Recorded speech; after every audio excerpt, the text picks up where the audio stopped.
ایک دفعہ کا ذکر ہے، ایک عقاب اور ایک الو میں دوستی ہو گئی۔ عقاب بولا، بھائی الو، اب تمہارے بچوں کو کبھی نہیں کھاؤں گا، مگر یہ تو بتاؤ کہ ان کی پہچان کیا ہے، کہیں ایسا نہ ہو کہ دوسرے پرندوں کے بچے کے دھوکے میں ہی کھا جاؤں۔ الو نے جواب دیا، بھلا یہ بھی کوئی مشکل بات ہے؟ میرے بچے سب پرندوں کے بچوں سے زیادہ خوبصورت ہیں، ان کے چمکیلے پر دیکھ کر تم ایک ہی نظر میں پہچان جاؤ گے۔ اور عقاب نے الو کی بات کاٹ کر کہا، بس میں سمجھ گیا، اب میں کبھی دھوکہ نہیں کھا سکتا، مگر بھائی ہر بات کو پہلے ہی پوچھ لینا اچھا ہے، پھر پچھتانے سے کچھ نہیں ہو سکتا۔ اچھا، پھر ملیں گے، اللہ حافظ۔ یہ کہہ کر عقاب اڑ گیا۔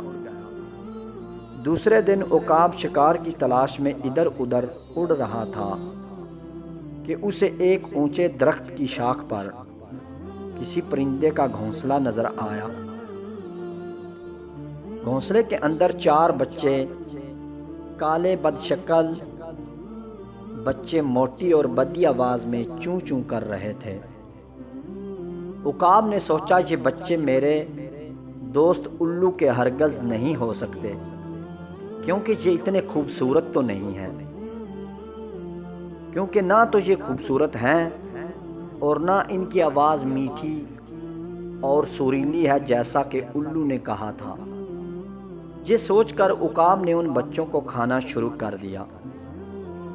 وہ سب بچوں کو کھا چکا تو الو اڑتا ہوا آیا اور شور مچا کر کہا، ارے تم نے یہ کیا کیا؟ یہ تو میرے بچے تھے۔ عقاب گھبرا کر اڑ گیا۔